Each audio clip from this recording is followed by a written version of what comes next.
the main thing I can remember most, man, I can just remember eating out of the trash sometimes at 2 or 3 in the morning, bro, and just think to myself, like, how did I ever let myself get to this point? Welcome to Hope Shot Recovery. I'm Sonia. I'm so glad that you can join me today. Today, I have a very good friend of mine, Mike Miller, on. He has a Facebook page called Former Addicts Against Heroin, and he is here to tell his story today. Thank you so much for joining me today, Mike.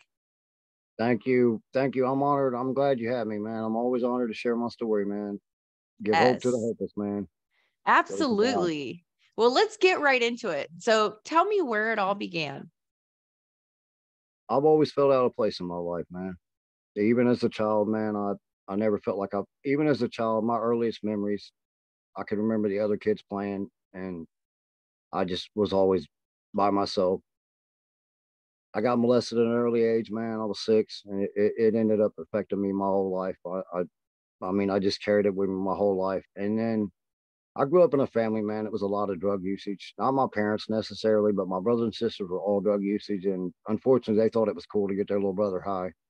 So I started getting high at 8, man. And honestly, I kind of think I was an addict when I was 8, man, because I just had this hole in my life all the time, man. My whole life, I had a hole through my chest, man. I just couldn't fill it with nothing. And I got introduced to drugs early, man, and that was a bad mix for me because it just drugs did for me what I couldn't do for myself. It made me feel acceptance. It made me feel what I needed to feel. I did. I just that's what got me addicted to them real quick. I used it at 8, man. I didn't use again until I was 11. By 11, man, I was in full blown usage. I was chasing it, literally just trying to fill that void in me. Like it, like I would use. And growing up in my house, there was a lot of drugs accessible. I mean, my brothers and sisters always had. I started drinking early, liquor real early, and I started smoking marijuana early because it was just accessible in my house. My parents worked, and my brothers and sisters just they gave it to me. But well, I'm 11 years old, man, and I'm literally carrying this stuff with me from when I got molested. But I never tell anybody. I never even told anybody until I actually found my recovery. That was when I actually first let it out. Because when you find recovery, you just kind of got to let it all out. Mhm. I'll get into junior high, man, and it's just you know what teenagers do, man. We're out just using, hanging out, and my friends are all just having fun and partying. But I'm not just trying. I'm not just having fun and partying at this point. I'm already in addiction at this point, and like I'm just using so much, extreming so much, as I can. I start stealing medicine out of my mom's medicine cabinet, pain pills, nerve pills, whatever she had. I would use anything I could get just to try to kill that hole in me. And I even kind of noticed a problem with my usage when I was younger.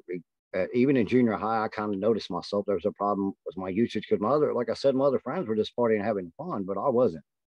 Like Right. when they would get to a limit, I was still going. I just keep going and going and going, and just well, my mom starts catching on to me using a lot, man. She's having me locked up. My probation officer's locking me up because I'm using. But honestly, at this point, man, it didn't matter what they did to me. I mean, and I'd done a few stretches here and there in juvenile, 6 months, 7 months. But honestly, at this point, it didn't matter what they did. I was going to do it no matter what they tried to do to me. And my mom tried good, man. She was a good lady. She tried to stop me from doing what I was doing. Well, I go in and out of juvenile, man, and 6, 7 month strips here and there. And well, I end up I just got to where I was chasing addiction so much, man, I wouldn't go to school anymore. Like that's all I wanted to do was like just use. Like and it they just eventually got tired of me and I'm like 17 at this point, man. Well, 16 and a half maybe. Well, they finally just get tired of me. I'm like, hey, we're gonna send you away. And they lock me up till I'm 18. Mm. I do that, man, and I came out angry. I mean, I was more angry. I was angry that they had locked me up and I had resent and I just came out angry. Well, I get into high school, man, and I'm a little bit on my behind, man, because I was in juvenile. So I get into high school, man. I'm 18 and I'm just in 10th grade. I'm just in 10th grade because I'm coming out of juvenile. Well, here's the story of my first true addiction, my first true love affair of drugs started right here. I got introduced to nerve pills, man. When I got into using nerve pills, Valiums. when I was younger, when I was 17, man, and that became my downfall in life, man. It just I was angry, man, and they brought me comfort where I couldn't find comfort because I was literally holding the molestation thing inside of me my whole life. And it hurts me to bring that publicly. It does. It's hard to bring that publicly, but you got to own who you are if you want to get healed from it. Well, Right. I'm holding this, man, and I've never told anybody, so I'm literally just trying to kill the pain in me. Well, I get turned into nerve pills, man, and I get using nerve pills a lot, and then there's no pain. Like there's no pain. It's like that's when I do them. So I'm willing to do anything at this point to get them. I'm literally stealing from my mom, stealing money from my mom. I'm selling stuff I got, just trying to feel better because I felt like I constantly had to use like just to feel better. Well, stuff goes up. I'm doing all right for a few years. You know, I'm focused. I'm just using, man, but I'm still living a normal life. I am using extreme at this point, but I'm still living a normal life, working a job, and I end up just working off and on jobs. But I ended up falling into a really great job. I mean, I really did. I ended up being a boss over 10 guys, man, and it was something that could have lasted the rest of my life.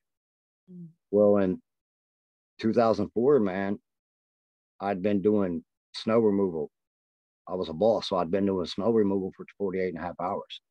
And I'd been catching little cat naps and stuff and just staying awake as much as I could.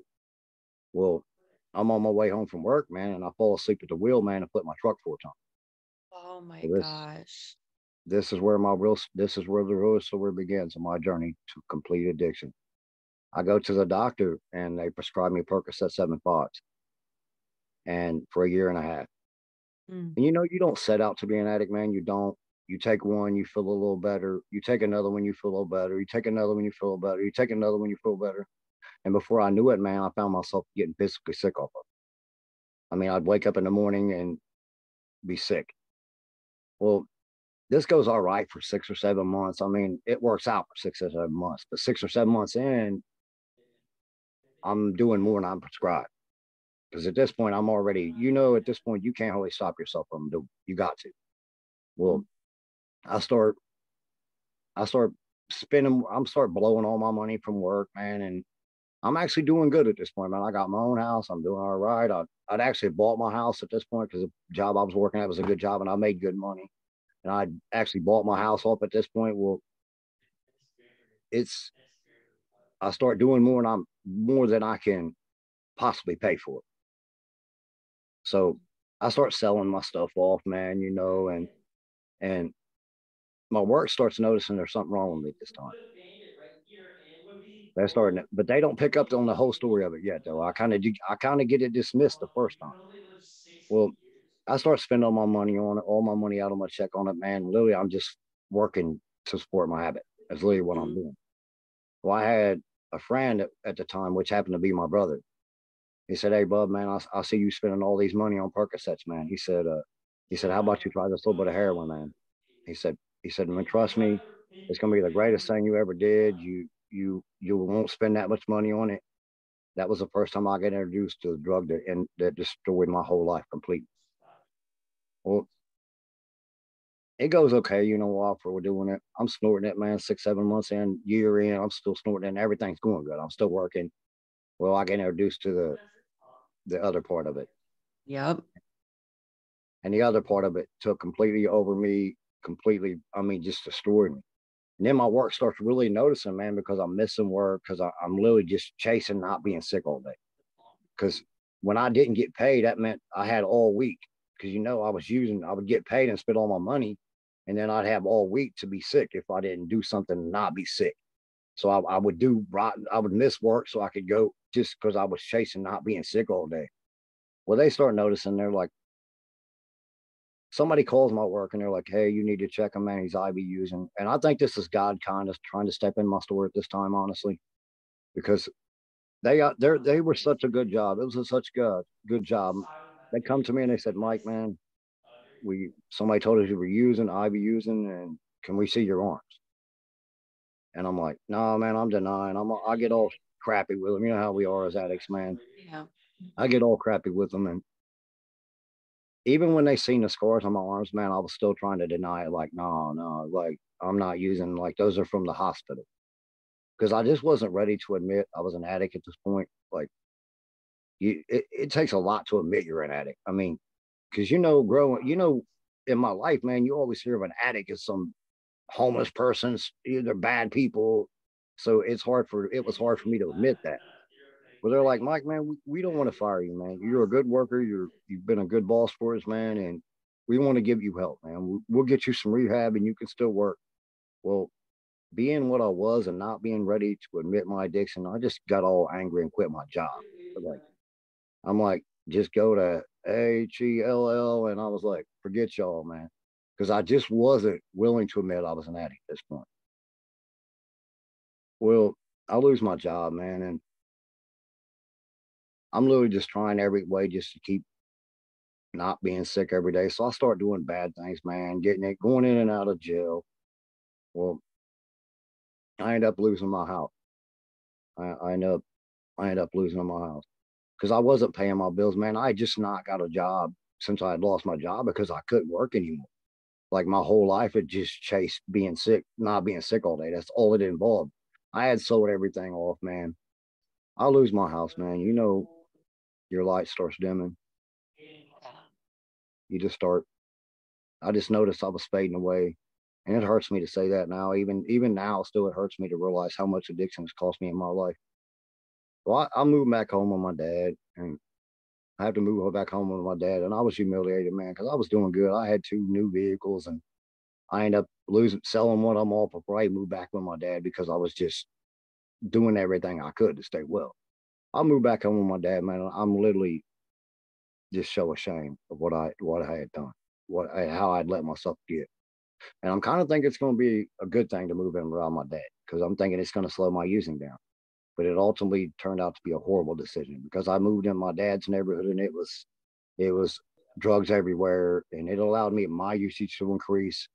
And I was stealing stuff out of my dad's house to continue to use. I was bringing people in and out of the house, let so I could use. I was letting bad stuff to go on in the house so I could use. My family starts catching on to this, but this is not a quick time though, man. This is a about a 3 year period of time, and they'd said stuff to me like, "Man, you're taking advantage of dad," and so before I say this, man, I want everybody to know, man, that your family loves you no matter what, no matter what. It's just they can't stand seeing the shadow of what you become, man. And it was hard for me to accept that in, but I know now because I feel it's just it's hard for them to watch you in addiction, man. It hurts them. My dad starts calling me a piece of crap every day. He's telling me I'm worthless, and me and my dad been close my whole life. We'd been close my whole life, like literally, like we did everything together. Well, he starts telling me I'm worthless every day. I ain't no good, man. And I'm already so broken at this point. I'm already so defeated. And this just adds to the hurt, man, and adds to the hurt. And like over about 3.5 years, my family decided one day they're going to give up the house and they're going to take my dad out of the house and let him live with him because it was just me and my dad and my sister living there. And they're going to take him out of the house and just let him live there. Well, here's me left, man. I'm homeless. I remember the day, man, just they gave me no warning. I just remember the day watching my dad grabbing the car, man, leaving me and knowing I was going to be homeless, man. And it hurts me even now to say it, bro, because like I was broken, man. I felt like that they didn't love me. It hurt me so bad. Well, I got to experience a lot of first being homeless. First time I slept under a bridge. First time I ever ate out of the trash. First time I ever begged for change. I was just destroyed at this point. Me and my girl's out there living, man. She's out doing stuff for money, man. I'm stealing from the stores for money. We're living in the woods for a tent. We're living in the woods in a tent. I can remember some nights, man. I remember eating at the homeless shelters, man, just thinking how I got to that point. I can remember sleeping some nights out in the cold, man, just thinking if I'm gonna wake up because it's cold. The main thing I can remember most, man, I can just remember eating out of the trash sometimes at 2 or 3 in the morning, bro, and just think to myself, like, how did I ever let myself get to this point? But at this point, man, in addiction, you can't stop yourself. There was nothing I could do. I was hopeless, broken, and there was nothing I could do to help myself. Well, at this point, my whole family had turned on me. I mean, literally, I couldn't even pick up the phone and call nobody because nobody would take my calls. I was out on the streets, man, and I literally couldn't go knock on nobody's door, man. I took showers like in a gas station bathroom, and it just walked around dirty for weeks on end sometimes. And like I said, at this point, my whole family had turned on me, and I was just broken. Well, during this time, man, on the streets of living, man, I hadn't seen my mom in 2 years before she died. I remember the last time I seen her, she was in a coffin, and this just added more to my brokenness and how bad I felt myself. I mean, I literally felt like scum at this point, and I was so hurt that I felt like everybody I'd ever known and loved turned on me. I remember once. This is a little crappy thing, and it took me a long time to heal with. I remember going to my brother's house on Thanksgiving one day, and I literally held it. I knocked on the door, and I literally heard him telling his family to shut up, and I would just leave. So it was it was just a one hurt on top of another on top of another. And my mom dying during this time, man, and not getting to say goodbye to her and not seeing her 2 years before I was. So I had a lot of resentment and anger towards me. I had a resentment towards my family that they hadn't let me see her because they just would literally refuse me to let me see her. Well, at this point in my story, man, we've been out there like 2 years, man, living on the streets, man, just surviving, man. I started thinking about taking my life. I was just, I just didn't want to live it anymore, man. I was tired. I just didn't, I was hopeless. But you know what? I knew I didn't want to live. I knew I didn't want to die, but I didn't want to live anymore. I hope that makes sense. I knew I didn't want to die, but I didn't want to live anymore. I mean, I wanted to live, but I wanted the addiction part of me to be gone. Well, apparently I wasn't even good at this point because at this point, man, because it didn't work. But like I said, I knew I wanted to live. I just didn't want to live that life anymore. Stuff gets worse from here, man. I start going in and out of jail, man, because I'm stealing, getting caught stealing in the stores, and this goes on for like a year of stealing in the stores, man. And you got to figure I'm in and out of rehabs during this time, and I had good intention. I had good intentions when I go to rehab. I'd do 30, 60, 90 days, and you'd get out and I'd be shining like, yeah, yeah, yeah. But the problem was I never dealt with the root reason of why I'm getting high. Because to stay in recovery, man, you got to deal with what broke you. But I never brought to light. So, like I said, till I found my true recovery, the fact I'd been molested, so I never dealt with it. And I had all that anger and hurt in me, and the fact I'd been molested, I carried it with me. So when I'd go in rehab, I'd never even release it. I'd just go right back out and just do the same thing, just trying to kill that pain. Well, I go into a year rehab, man, and I get out, man, and like I said, I'd been in and out of jail to here and there because it don't ultimately lead up to jail. You go all through kinds of different things. But they jail cords up send me to a year rehab, and I get out, man, and I am sure, man, I'm gonna say right. But like I said, I just didn't deal with what I needed to do with. I just was still carrying that anger towards my family. Well, after the year rehab, man, and after the year rehab, what broke me, man, really was after the year rehab because I walked straight back out to the street being homeless. Even after a year of reaching out to my family and rehab and trying to get them to take me back, they didn't. I walked right out I walked right out from the year rehab to walk right back on the street. So I was just broken. It just added even more to me. But this goes on for about another year out there on the streets, man. Just I remember how people treated me, man, and just how I felt when I begged for change, how I felt when people would look at me when I was eating out of the garbage, and just because it even broke me more when I came out of the year rehab because I had kind of built a confidence back up in myself. But to have to walk right back out to it, it broke me even more. And I had never dealt with anything I had ever been carrying, so it it just added to it. Well, I ended up getting a year the first time I go to jail, I end up getting a year in jail. After they had just been done playing with me, I'd been multiple rehabs, and the world had just gave up on me. I mean, my family had gave up on me, and it's not like I said, it's not that they want to, right? You're just that lost. You just they feel like you're hopeless to being saved. And honestly, a lot of people don't think you're worth being saved. I didn't feel like I was worth being saved. I get into jail this last time, man, and I'm facing some real prison time. I was facing some serious, real prison time, and I get in there, man. At this point, man, I was so tired. I was so broken. I was hurt inside, and like I said, I just felt like everybody I ever knowed and loved turned on me, and I literally just thought to myself, what I ever did to deserve that much. And I was angry at God. I was People would come in jail talking God to me, and I would be like, man, how can you say there's a God when I just lived starving on the street, homeless? Because when I just remember on the streets, man, like how lonely I felt, how like I felt like there was nobody, how it felt when I couldn't pick up the phone and even call anybody in my family, people that I had my whole life with, my brothers and sisters, and my mom, and my dad. Like just the thought that I couldn't pick up the phone and call nobody.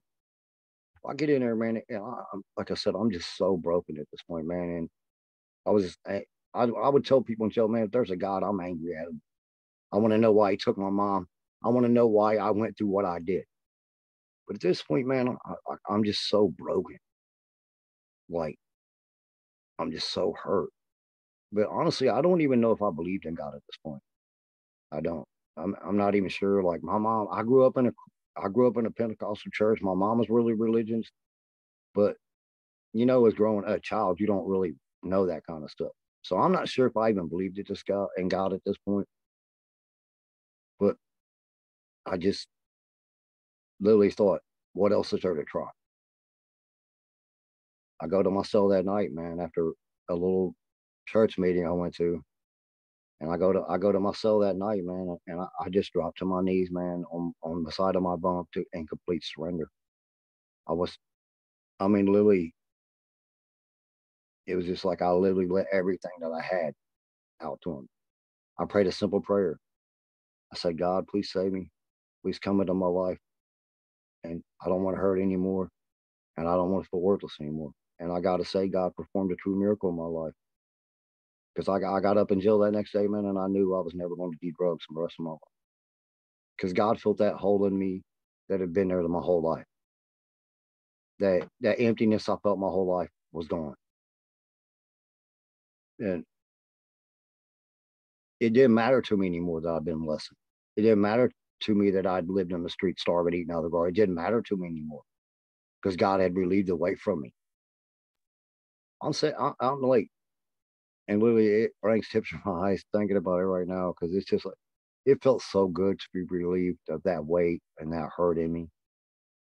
It humbles me that God loved me when I couldn't love myself. And this is coming from a person who never believed in God. I mean, honestly, I spent my whole life not eating. I mean, just, you know, we go through so much in our lives. We go through so much, and we go through so much, and we carry so much trauma.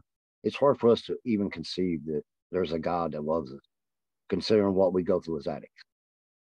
And a lot of people hate the addict word. A lot of people do, but I'm an addict. I'm a lifetime. I'm always going to be an addict. That's just the way it is. Yeah. I mean, and I'm always going to stay on guard about being an addict because if you slip up, don't ever forget you're one smoke, one toke, one shot away from losing it all. Mm-hmm. I stay on my guard. I keep my mindset right.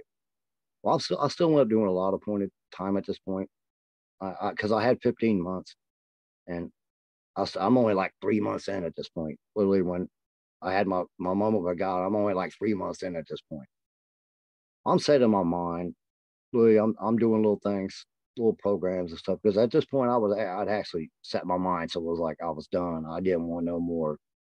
I was tired because I had just been caught in addiction my whole life, man. Like that was all I ever did to feel comfort. Well,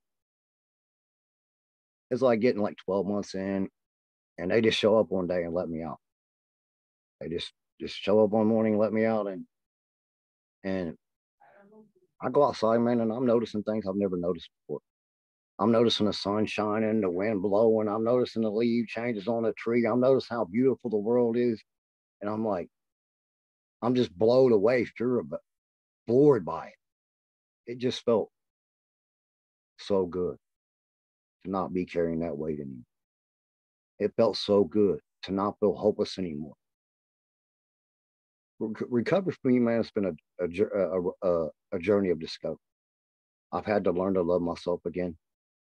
I've had to learn to forgive myself, and I've definitely had to learn to forgive the people that love me, that I felt loved me. Because honestly, when I got sober, man, I still had a lot of anger and resentment up in me because I did. Because when you don't just get sober and life's beautiful, you don't. You get sober and the real battle begins. Mm-hmm. Because when you get sober, you got to start facing all the things you've been running from. You got to start facing all the things that hurt you. That's why I want everybody to know, bro, this in recovery. You're stronger than you think, bro. You're amazing. Because now, man, we don't have the option of seeking the one thing that comforted us. Now we got to face life through sober eyes. That's why I say everybody's always strong. You don't have that option of seeking the one thing you know that will give you comfort. Now you got to do it. You got to face all the things you've done. You got to face the people you hurt. Because when you get sober, you realize, man, your actions has hurt a lot of people. And you don't see that kind of stuff. When you're in addiction, you don't see the fact that you're affecting your family, that they love you. But it was like I was relieved. So I come out on a mission, man. I mean, I did. I came out on a mission. I walked out on the street and I'm like, I'm doing this and doing this and doing that. And I've done this and this and that. I've got my house. You don't know how much you take for granted, man. Simple things in life. Like being able to walk out on my own yard, to be able to go out and get in my own vehicle, to be able to get up and go to work in the morning. People want to complain about simple problems. I love these simple problems. Because when we were caught in active addiction, what did we do? We had insurmountable odds, insurmountable problems. We couldn't work because all we did was chase addiction. I want everybody to know, man, if you're out there and you're fighting for your recovery, keep fighting. It gets better. Recovery for me, man, has been accepting myself as a whole. The good parts, the great parts, you got to accept yourself for who you are and what you've been through. Accept it as part of your story, man. Accept it as part of your comeback story. Because people in recovery, man, we're all making the greatest comebacks in history. I want everybody to know, though, man, that I gotta glorify my God, man. I gotta glorify him. With God, all things are possible. Because I didn't think I was worth being saved. I thought I was going to die being trapped every day where I was at. I never thought I was going to make it out of there. Feeling like I did, feeling hopeless like I did. I want you to know, no matter what you're going through in your life right now, no matter where you're at and what you may feel about yourself right now, God thinks you're worthy. Even if you don't think you believe in him, say a simple prayer like I did. A simple prayer changed my whole life. He pulled me out of being homeless and starving, eating out of the garbage. When the whole world had gave up on me, one person never gives up on you. That's God. When you're walking this journey of recovery, learn to love yourself again, man. Learn that your past doesn't define who you are anymore. I know it's hard to face. But nobody tells you you got to heal everything right now because you don't. Recovery is a process, man. It's not you get clean and okay, I got to deal with everything that's happening because we have a lifetime of mess to clean up. We got a lifetime of personal relationships to repair. We got a lifetime of emotional and mental problems to deal with. Don't think you got to face everything at once. It takes one. We set in addiction a lot of times and don't do anything because we think, oh, I got to do this and I got to do all this. You don't have to do all that, man. It takes one decision to change your whole life. It took one decision, God, to pull me out of the worst hell I was ever in my life. A hell that I never thought I was going to walk out of. I spend every day thankful now. I want anybody to know what's in recovery, bro. How thankful you should be every day of your life. Every day that you made it out of that. Every day that you didn't die there. I run my little group and everything, man. I do. And I'm not as big as you. You're like a rock star status at this point. I run my little group and everything, man, because I'm just trying to give what God gave me. Mm-hmm. I'm just trying to show hope, man, to somebody that's still down there, man, because you know they don't have the strength right now to pull themselves up. And I want to do something for a minute, please, for like a 20-second thing. I mean, it means a lot to me. I do it in my every video. I want to take a moment of silence for our brothers and sisters that lost their battle with addiction. Yeah.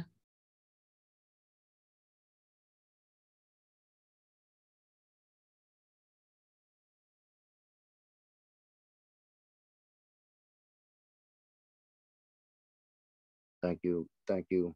I appreciate that so much, man. I do that every video, man. We got to remember our brothers and sisters to go on, man. We got to remember our brothers and sisters still back there. Yeah. Don't just get to the top of recovery, man. Forget your brothers and sisters back there. Reach back and show them that they can get out of there too. Be their strength. Be their voice.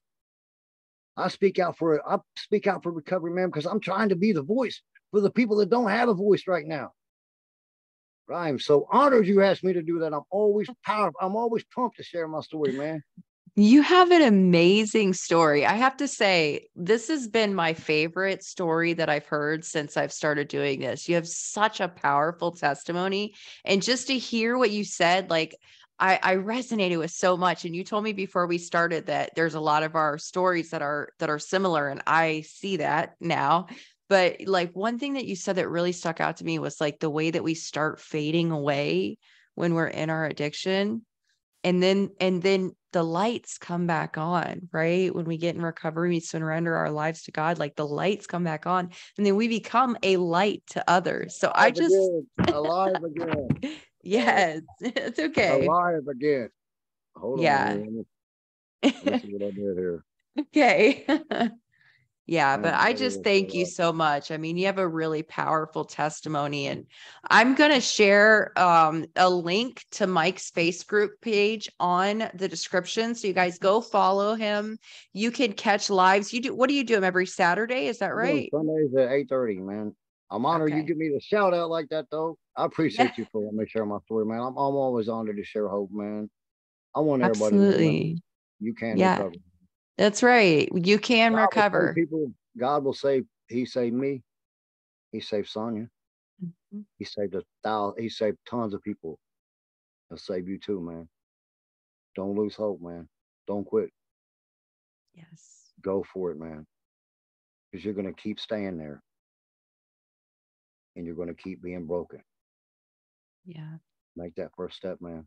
Change your life. That's right. And I think that's the perfect spot to end this video in. Thank you guys so much for watching Hope Shot Recovery. Go follow Mike's page. We'll see you again soon. Thank you.